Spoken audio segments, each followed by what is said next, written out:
Hello बच्चों, कैसे हो आप लोग। और आप सभी लोगों का बहुत बहुत स्वागत है वेद एकेडमी में। तो आज हम लोग बात करने वाले हैं अपडेटेड सिलेबस के बारे में कि क्लास 9 का क्या सिलेबस है। आप लोग देखो, अब जुलाई खत्म हो चुकी है और अब खत्म ही समझो भाई। 20 दिन अगर निकल जाते हैं, 22 दिन निकल जाते हैं, तो आपको यही लगता है यार ये महीना तो गया। तो उसी बिहाफ पे मैं आपको बता रहा हूँ कि अब जुलाई निकल रही है, अगस्त शुरू होने वाली है। इस कॉलेज आपके सब स्टार्ट हो चुके हैं, स्कूल स्टार्ट हो चुके हैं, पढ़ाई कोचिंग सब कुछ स्टार्ट हो चुका है। तो आपको बढ़िया तरीके से पढ़ाई स्टार्ट कर देनी है। आपका अपडेटेड सिलेबस क्या है, क्योंकि अपडेटेड सिलेबस के साथ आपको करना है काफी चीजें कंप्लीट। और यहाँ पे जो ये छोटी सी वीडियो में लेके आया हूँ, इसमें क्या है, क्लास 9 का क्या सिलेबस है, कितने मार्क्स का कौन सा चैप्टर है और हम किन चैप्टर्स पे ज्यादा फोकस करें तो हम ज्यादा मार्क्स वहां से गेट कर सकते हैं। ठीक है, चलो तो स्टार्ट करते हैं शिवम सर के साथ बढ़िया तरीके से चीजों को समझते हुए। सबसे पहले आपके पास एक बेसिक टेबल रहेगी। इस बेसिक टेबल में आप ये देखो, क्लास 9th के लिए आपके पास यूनिट्स क्या है, चैप्टर्स क्या है, पहले बेसिक इसको समझो। देखो ध्यान से, यूनिट 1 2 3 4 5 6 और ये आपके यूनिट्स नेम है। नंबर सिस्टम 10 मार्क्स का, एलजेब्रा 20 मार्क्स का, कोऑर्डिनेट ज्योमेट्री 4 मार्क्स की, ज्योमेट्री 27 मार्क्स की, मेंसुरेशन 13 मार्क्स का, स्टैटिस्टिक्स 6 मार्क्स के और टोटल 80 नंबर। अब देखो, बहुत से बच्चों का ये क्वेश्चन होता है कि सर हमें सभी यूनिट्स करनी है। बिल्कुल सिंपल सी बात है, सभी यूनिट्स करनी है, क्योंकि आपको मैक्सिमम मार्क्स चाहिए। बच्चे ये कहते हैं कि सर अगर मैं कौन सी यूनिट को पहले कवर करूं कि मैं मुझे ये पहले से ही लगने लगे, मेरा कॉन्फिडेंस बिल्ड होने लगे कि सर मुझे स्टार्टिंग से ही ज्यादा मार्क्स वाले चैप्टर को मैं क्या कर रहा हूं, कैप्चर कर रहा हूं। तो आप क्या करोगे बेटा, सबसे पहले आप चैप्टर यानी एलजेब्रा वाली जो यूनिट है, आप सबसे पहले प्रायोरिटी दोगे इसको, एलजेब्रा वाले को। यहां से 20 मार्क्स का आता है। उसके बाद दोगे आप 27 मार्क्स क्लास 9th के लिए, कौन सा वाला बेटा, ज्योमेट्री वाला, ये रहा। उसके बाद थर्ड वाला दोगे आप 13 मार्क्स का, कौन सा, मेंसुरेशन। कौन सा बेटा, मेंसुरेशन। एंड देन आप दोगे 10 मार्क्स का नंबर सिस्टम। अगर आप ये चाहते हो कि मैं ऐसा कौन सा यूनिट कवर करूं, मैं ऐसे कौन सा यूनिट कवर करूं जो मैं सबसे ज्यादा मार्क्स लेके आ पाऊं, तो अगर देखो, एक होता है आपका स्ट्रक्चर पढ़ने का कि भैया ये सारे चैप्टर आपको शुरू से पढ़ने हैं, चैप्टर 1 2 3 4 यूनिट, ये यूनिट दे रखी है, तो यूनिट 1 2 3 4। बट अगर आप ये चाहते हो कि सर मैंने यूनिट्स कंप्लीट कर ली, लेकिन अगर मैं सिलेबस को कंप्लीट कर चुका हूं या फिर मैं सिलेबस कंप्लीट कर रहा हूं, भाई मान लो आप यहां से पढ़ना आपने स्टार्ट किया, सब चैप्टर चैप्टर पे ज्यादा ध्यान दे रहे हो, बट जिनके मार्क्स ज्यादा हैं उन पे थोड़ा सा ज्यादा फोकस करो, उनके थोड़ा सा कॉन्सेप्ट चीजों को ज्यादा स्टार मार्क करो, ज्यादा बार नोट करो, ताकि आपको लगेगा कि ये चैप्टर अगर मेरे बहुत अच्छे से कवर हो चुके हैं पहले ही, तो आपके ज्यादा मार्क्स आपके हाथ में। तो जैसे मान लो आपने पढ़ना स्टार्ट किया, ऐसे करके आपने पढ़ना स्टार्ट किया, हर यूनिट्स को आप कंप्लीट कर रहे हो। फिर आप जब मान लो यूनिट नंबर 2 पे आते हो, तो इसको आप थोड़ा सा ज्यादा ध्यान दो, फिर इस पे ज्यादा ध्यान दो, फिर इस पे ज्यादा ध्यान दो, और यूनिट 1 पे भी ज्यादा ध्यान दो। तो ये 4 यूनिट आपकी मैक्सिमम 70 मार्क्स कवर कर देते हैं, मैक्सिमम 70 मार्क्स, जो कि बहुत अच्छी बात है आपके लिए। ठीक है, तो ये आपका अपडेटेड सिलेबस के अकॉर्डिंग आपके ये 6 यूनिट है। कोई ऐसा नहीं कोई यूनिट हटी हो या आई हो, ये आपकी प्रॉपर यूनिट्स है। और मैं आपको हर यूनिट्स में क्या क्या चीजें, आपके कौन कौन से चैप्टर बनना है वो दिखा देता हूं, क्या मार्क्स बनना है उनके इंडिविजुअल, वो भी दिखा दे रहा हूं। देखो, सबसे पहला है हमारा unit number 1 number system 10 marks का, जिसमें रियल नंबर्स की बात करते हैं। ठीक है, देखो रियल नंबर्स में बेसिक जितने भी आपके डिफरेंट टाइप ऑफ नंबर्स होंगे वो आपको पढ़ने होंगे। ठीक है, और रेशनल इरेशनल नंबर, किस तरीके से आपने देखा होगा कि अगर हमारे पास दो रेशनल नंबर हैं, दो रेशनल नंबर है, और उसके बीच में, रेशनल नंबर के बीच में, कि मान लो कोई दो रेशनल नंबर आपने ले लिए ए और बी, उसके बीच में कितने रेशनल नंबर हो सकते हैं। इरेशनल नंबर को नंबर लाइन पे कैसे लगाते हो, इरेशनल नंबर को नंबर लाइन पे कैसे ड्रॉ करते हो, जैसे √2 है, √5 है, इसे नंबर लाइन पे कैसे ड्रॉ करोगे। तो ये सारी चीजें आप बेसिक तरीके से सीखते हुए नंबर सिस्टम वाले, रियल नंबर वाले चैप्टर्स में कंप्लीट कर लोगे। बाकी बहुत सारी चीजें हैं, टर्मिनेटिंग नॉन टर्मिनेटिंग डेसिमल, क्योंकि देखो यहाँ पे जो ये छोटी सी वीडियो बन रही है, ये आपके लिए इसलिए है आप ये समझ पाओ कि सर मेरे पास जो मेरा क्लास 9th है उसमें मेरी कौन कौन सी यूनिट्स हैं और हर यूनिट्स के कौन कौन से चैप्टर्स और नंबर्स हैं, बस। और ज्यादा कुछ नहीं जानना है इसमें आपको। फिर आपके लिए एक नेक्स्ट वीडियो बनाऊंगा जिसमें हर यूनिट्स के बारे में, कि यूनिट नंबर 1, ये रहा आपका यूनिट नंबर 1। वो कहते नहीं है कि क्लास 9 का पूरा विस्तार, मतलब हर यूनिट का अलग अलग, यूनिट नंबर 1 का ये स्ट्रक्चर, यूनिट नंबर 2 का ये स्ट्रक्चर, इस तरीके से। Next unit number 2 algebra 20 marks का है, जो कि बहुत ज्यादा इंपॉर्टेंट है। इसमें आपके दो चैप्टर है, पॉलिनोमियल और linear equation in two variable. Linear equation in two variable मतलब समझ ही रहे हो, यहाँ पे x भी होना चाहिए, y भी होना चाहिए, पावर 1 होनी चाहिए, क्योंकि लीनियर इक्वेशन टू वेरिएबल। और चैप्टर बहुत इंपॉर्टेंट है और आसान भी है। बस आपको फोकस रखना है, कैसे चीजों को अच्छी तरीके से समझना है, कैसे चीजों को अच्छी तरीके से कंप्लीट करना है। ये आपका 20 मार्क्स का है। इसमें चैप्टर पॉलिनोमियल भी आसान चैप्टर है। पॉलिनोमियल में नंबर ऑफ जीरोस, डायग्राम, आप इस तरीके के ग्राफ देखोगे बहुत सारे बनते हुए, इस तरीके से आपके बहुत सारे ग्राफ होंगे पॉलिनोमियल्स। ठीक है, चलो next. Coordinate geometry.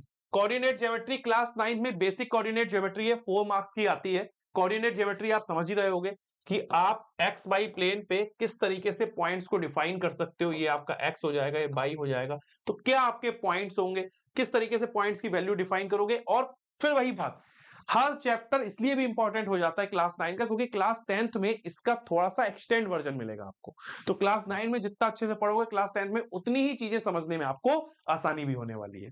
Next, unit number 4 geometry 27 marks की सबसे लंबी, सबसे लेंथी यूनिट ये है। और लेंथी के साथ साथ इसलिए भी अच्छी हो जाती है क्योंकि सबसे ज्यादा मार्क्स भी इसी में। यूक्लिड ज्योमेट्री का कॉन्सेप्ट, यूक्लिड ज्योमेट्री के कॉन्सेप्ट, जो भी डायग्राम है, जो भी एजम्पशन है, ये सारी चीजें आपको पता होनी चाहिए। Lines and angles basic chapter है आपका, कोई बहुत ज्यादा टफ नहीं है, आप कर लोगे। ट्रायंगल्स, ट्रायंगल्स में आपकी बेसिक थ्योरम्स और बेसिक क्वेश्चंस अच्छे से कर लोगे। सेम क्वाड्रिलेटरल्स में भी वही चीजें कि डिफरेंट टाइप्स ऑफ क्वाड्रिलेटरल्स होते हैं, क्वाड्रिलेटरल्स कौन कौन से टाइप के हैं, उनकी क्या क्या थ्योरम है, क्या क्या प्रॉपर्टीज होती हैं। सर्किल्स, कि सर्किल क्या है, सर्किल की बेसिक प्रॉपर्टी क्या है, ये सब चीजें। और यहां पे ऐसा नहीं है, आप अपडेटेड सिलेबस के साथ पढ़ोगे, और अपडेटेड सिलेबस में फिर बता रहा हूं मैं, कोई चीज ऐसा नहीं है जो हट गई है वापस आ गई है। कोरोना के टाइम पे जो आपका सिलेबस था वो रेशनलाइज हुआ था, कुछ टॉपिक हटाए गए थे, कुछ चैप्टर हटाए गए थे। बट अब ये जो सिलेबस है ये 2024-25, यानी जो आपका एग्जाम होगा 2025 में 9th का, या फिर जैसे मान लो क्लास 10th के बच्चे हैं, उनके लिए अलग वीडियो में बना रहा हूं। मतलब आप अपडेटेड सिलेबस के साथ हो, जो आपका चैप्टर, जो आपकी यूनिट है, वो आपको कवर करने ही पड़े। समझ रहे हो ना? तो इसलिए आप अपडेटेड सिलेबस के साथ जा रहे हो, इसकी कोई टेंशन नहीं कि सर कौन सी चीज छूटेगी, कौन सी आएगी। Next, mensuration. मेंसुरेशन भी यहाँ 13 मार्क्स का हो जाता है। एरियाज, पहला टॉपिक है आपका एरियाज, जिसमें आपके different types of 2D diagram होंगे, जिनका आपको एरिया निकालना होगा। 2D में आपका स्क्वायर होगा, रेक्टेंगल होगा। ठीक है, तो ये बेसिक सारी चीजों को समझोगे और कोशिश करेंगे। देखो, पढ़ने का तरीका भी आपका क्लियर होना चाहिए। अगर मान लो मेंस्ट्रुएशन का कोई भी क्वेश्चन आता है, तो आप कोशिश करो कि उसको डायग्राम की हेल्प से समझो। डायग्राम की हेल्प से आपको काफी चीजें क्लियर हो जाती हैं कि पैरामीटर क्या है, रेक्टेंगुलर अगर है उसका पैरामीटर कैसे निकालना हो, रियल लाइफ एग्जाम्पल में कैसे सारी चीजें यूज होने वाली, इसको आपको समझना पड़ेगा। उसके बाद आपका टॉपिक रहेगा, यानी चैप्टर रहेगा सरफेस एरियाज एंड वॉल्यूम, यानी आपको total surface area, curved surface area निकालना होगा, और वॉल्यूम्स भी आपको निकालना होगा। लेकिन वॉल्यूम आपको सिंपल शेप का निकालना होगा, जैसे आपका क्यूब हो गया, क्यूबॉइड हो गया, बस यहां तक। ठीक है, नेक्स्ट। उसके बाद बात करेंगे स्टैटिस्टिक्स की। पहले आपके क्लास 10th में तो स्टैटिक प्रोबेबिलिटी थी, 9th में क्या था, पहले प्रोबेबिलिटी का बेसिक कॉन्सेप्ट था, लेकिन अब क्या है, स्टैटिस्टिक्स पूरी आपके पास रहेगी।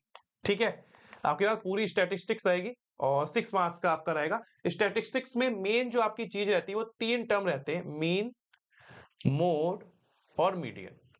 और ये मीन, मोड, मीडियन, ये तीनों आसान रहते हैं, इजी क्वेश्चंस आते हैं। लेकिन क्लास 10th में यही टेबल, मीन, मोड, मीडियन, अलग तरीके से निकाला जाता है, प्रॉपर टेबल फॉर्म में और प्रॉपर फॉर्मूले के साथ। तो इसीलिए अगर उसका बेसिक जो की है, बेसिक जो कीवर्ड है, बेसिक कॉन्सेप्ट है, वो अगर आपको यहां से क्लियर हो जाएगा, तो फिर 10th में आप बहुत अच्छे से आसानी से चीजों को क्लियर कर सकते हो। और यहाँ पे ये वीडियो इसलिए बनाई जा रही है क्योंकि 1 अगस्त यानी 1 अगस्त से आप लोग जो है क्या, फ्री लाइव क्लासेस आपको मिलने वाली यूट्यूब पे, क्लास 9-10 वेदा एकेडमी के चैनल पे। ठीक है, नेक्स्ट। अब बच्चे ये पूछते हैं कि सर देखो, ये जो मेरी यूनिट्स है, ये जो मेरी यूनिट जब मैं टोटल कवर करूंगा तो मेरे 80 मार्क्स तो मेरे यूनिट से कवर हो जाएंगे। ठीक है, बट 100 में से 20 मार्क्स कहां रह जाते हैं, तो 20 मार्क्स मैं आपको बताता हूं। 20 मार्क्स जो है बेटा आपके, वो इंटरनल असेसमेंट में रहते हैं। इंटरनल असेसमेंट में आपका पेन पेपर टेस्ट और मल्टीपल असेसमेंट होते हैं, 5-5 नंबर के। अब पेन पेपर टेस्ट आपको कोई प्रॉब्लम दे दी, क्लास में सब लोग बैठे हुए हैं, तो आपसे बोला गया भाई बताओ क्या होगा इसका, तो पेन पेपर टेस्ट हो जाएगा आपका। फिर मल्टीपल असेसमेंट में कुछ भी हो सकता है, आपकी एक्टिविटीज हो सकती है। उसके बाद है आपका पोर्टफोलियो। पोर्टफोलियो आपका डिफाइन करेगा 5 मार्क्स का, 10 मार्क्स का आपका हो जाएगा पेन पेपर टेस्ट और मल्टीपल असेसमेंट। उसके बाद lab practical, lab activities to be done from prescribe. Lab activities में जैसे आपके पास एक आपको ग्राफ पेपर दे दिया, अब ग्राफ पेपर पे आपसे एक्टिविटी कहा कह रहा है कि कुछ पॉइंट्स हैं, कुछ वैल्यू डिफाइन करी गई है, निगेटिव वैल्यू भी है, पॉजिटिव वैल्यू भी है, उनको आप कैसे डिफाइन करोगे। या फिर मान लो आपको कोई 2D डायग्राम दे दिया है कि भाई ये क्वाड्रिलेटरल है, क्या हम इस क्वाड्रिलेटरल से ट्रायंगल फॉर्म कर सकते हैं, किसकी हेल्प से, डायगोनल की हेल्प से। तो ये चीजें सोचनी पड़ेंगी।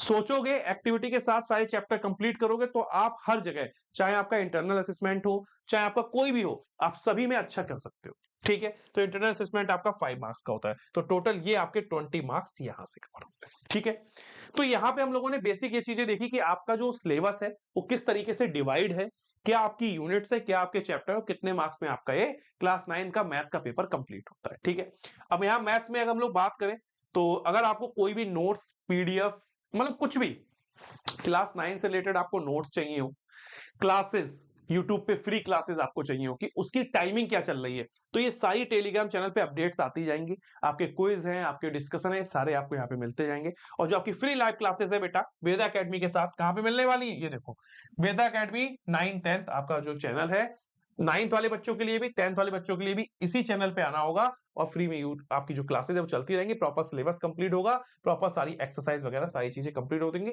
और जो क्वेश्चंस है, जो असाइनमेंट है, वो भी आपको घर पे दिए जाएंगे। ठीक है, so thank you so much students, मिलते हैं नेक्स्ट लेक्चर्स में, और नेक्स्ट वीडियो में बात करेंगे कि क्लास 9 का पेपर लास्ट टाइम का कैसा आया था, उस पेपर के स्ट्रक्चर को समझेंगे कि एमसीक्यू ज्यादा है, लॉन्ग आंसर है या शॉर्ट है, किस तरीके का स्ट्रक्चर बनता है, फिर उसके पेपर को ध्यान में देंगे, ताकि हम जब पढ़ाई करें, जब हम कोई चीज स्टार्ट कर रहे हैं, तो हमें अपने माइंड में स्ट्रक्चर क्लियर हो जाए। अच्छा, लास्ट एग्जाम इस तरीके से आया था, तो मुझे अपनी पढ़ाई पे इन पॉइंट्स पे हर चैप्टर पे ध्यान देना चाहिए। ठीक है, तो मिलते हैं हम लोग नेक्स्ट लेक्चर।